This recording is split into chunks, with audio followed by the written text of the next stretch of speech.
actually the movie from the one with No, I know what movie it is. I'm okay. saying, he was It younger. was, That's oh what I'm yeah, yeah, yeah. saying. Well, or not ready, so it was an issue. But no, to just flat out be ghosted and that's just like a norm. No, that wasn't a normal thing. That just wasn't normal. You would have a final resolution. They would make it to where you broke up with them sometime because of their behavior. But no, to just flat out disappear and you calling somebody and they don't answer the phone, no. Right. You didn't really get that. Yeah, you might have got a fake fight and then a disappearing act based off that fake fight. Yeah. That's probably what happened. But these kids today, no, they just ghosted. You look up and they gone. You're like, wait, hold up. And again, I think this false, well, it's not false, what they create in their head of what they think their relationship should be, because they don't want to deal with anything. They don't want to deal with arguments. They don't want to deal with disagreements. They don't want to deal with life in general. So they ghost or they'll go away for a few days or whatever because that's not a goal that they want. They want the happy, happy, joy, joy.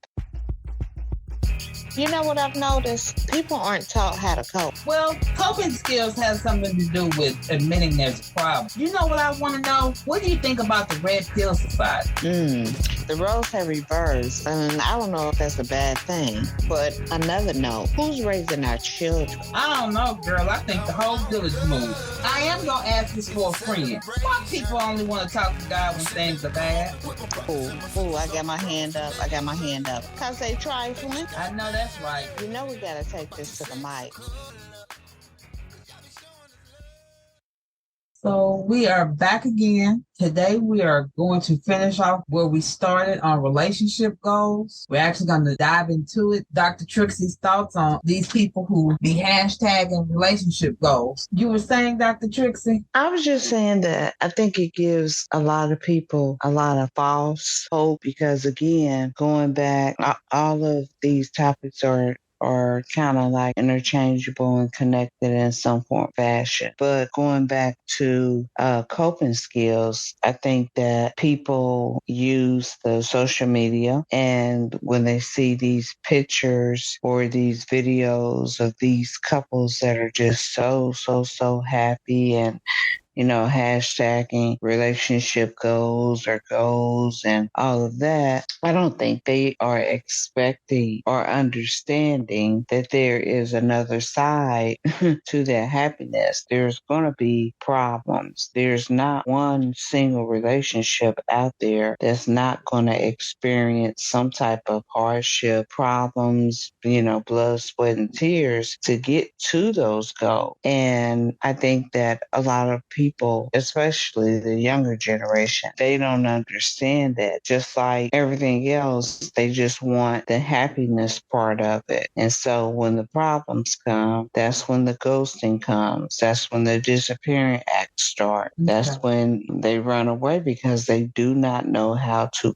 cope with life when life comes at them. They just want what they see on social media, which is this false advertisement that everything's always going to be happy. Hence, hashtag relationship goals. Okay. I don't necessarily see it like that. I think it's cute. I think seeing a lot of, especially for me in the Black community, seeing a lot of Black couples together, smiling, doing things together, enjoying each other, enjoying the time with each other. I think it's refreshing and I think it's uplifting to our community to see us in relationships where we are happy because all we get to see is the broke down side of Black love. You know what I'm saying? But I get what you're saying is all you're showing is that it's going to be great and it's always happy.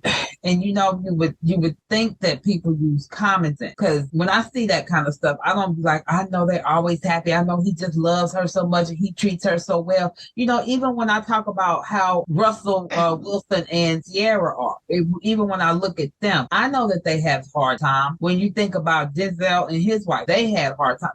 You're gonna have hard times in a relationship. I don't look at those things as if they're trying to sell a false hope of relationship. But I guess because I use a common sense, maybe. And I know these relationships aren't perfect, but they're making them work and they're being happy in the process as well. It's some great days. We're having a good time riding our bike together. Because, I would be hashtag relationship goals if I could miss the does every once in a while. But, if we rode as much as I want to ride. So that would be me. But I definitely don't want to paint the false picture to people when I am having those great days and posting them on the internet. Because who wants to post a day? Well, I did see a dude do a YouTube when he broke up. Him and his girlfriend broke up. He was just crying. I felt so sorry for him. I did. I want to give him a hug. But who wants to post a bad day? Like, who wants to post their bad hair day on the internet? Nobody wants to do that. Everybody wants to put out great days, but that doesn't mean that they don't have them and they're trying to pretend like they don't have it. And that's just how I look at it. I just didn't see it like that. But if people are trying to sell that false image, then yeah, that's not cool because that's not true. You're not going to get along 24/7. Right. But I think you miss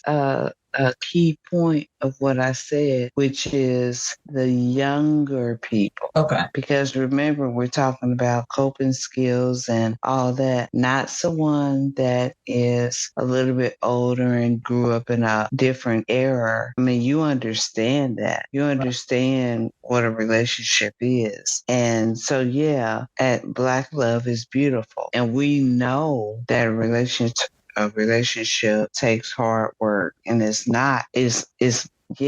happiness, but there's definitely going to be some tears and some arguments and some yelling and all that in between. But I'm saying the younger generation is not understanding that, because the minute something goes wrong, then the ghosting, the disappearing act. Because think about it. I mean, not to tell our age, but think about it. When we were growing up, did dudes ghost us? I mean, was that something that dudes did? No, not really. I mean, you might get a disappearing act. That's where that came from. I don't think I've ever got a disappearing or ghosted by a dude. Yeah, they had some disappearing acts. That's like where the movie came from, the book came from. Right.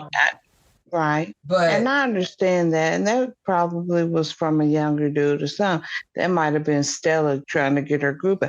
I don't know, but no, it was actually the movie from the one. No, I know what movie it is. I'm saying, he was younger. He was, yeah. Well, or not ready, so it was an issue. But no, to just flat out be ghosted and that's just like a norm. No, that wasn't a normal thing. That just wasn't normal. You would have a final resolution. They would make it to where you broke up with them sometime because of their behavior. But no, to just flat out disappearing, you calling somebody and they don't answer the phone. No. Right. You didn't really get that. Yeah. You might have got a fake fight and then a disappearing act based off that fake fight. Yeah. That's probably what happened. But these kids today, no, they just ghosting. You look up and they gone. You're like, wait, hold up. And again, I think this it's not false, what they create in their head of what they think their relationship should be, because they don't want to deal with anything. They don't want to deal with arguments. They don't want to deal with disagreements. They don't want to deal with life in general. So they ghost, or they'll go away for a few days or whatever, because that's not a goal that they want. They want the happy, happy, joy, joy, the laughter, the playing, the pillow fights. They want all of the fun things without those other things, what it takes to help you get through that relationship well. So that's what I'm saying by,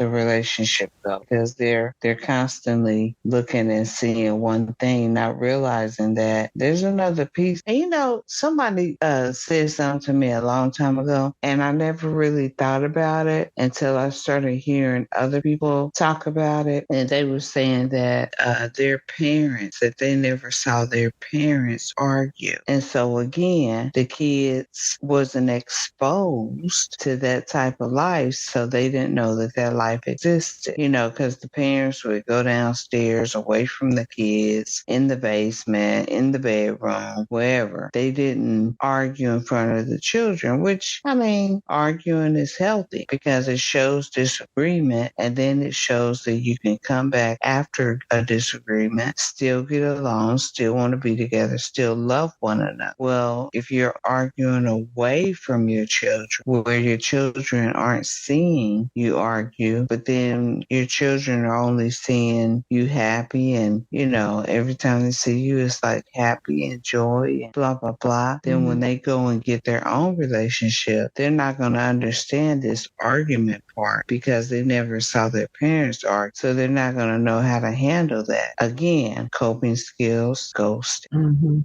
Yeah. So you think that all of this is just really teaching these kids that everything in your relationship should be great, and if it's not great, then this isn't a good relationship? I think, the question you asked was about social media, and I think kids can get misconstrued and not understand that a relationship is a full package. It's compromise, it's trust, it's love, it's hurt, it's tears. There's a lot that goes on with relationships. It's not just, we're going to go to a party next week, and we're going to go here, and we're going to do this, and we're going to do that, and we're going to blah, blah, blah. And everything is, we're going to socialize, we're going to go have fun, and nothing else is going to come and make us sad because we're happy, because we're having fun.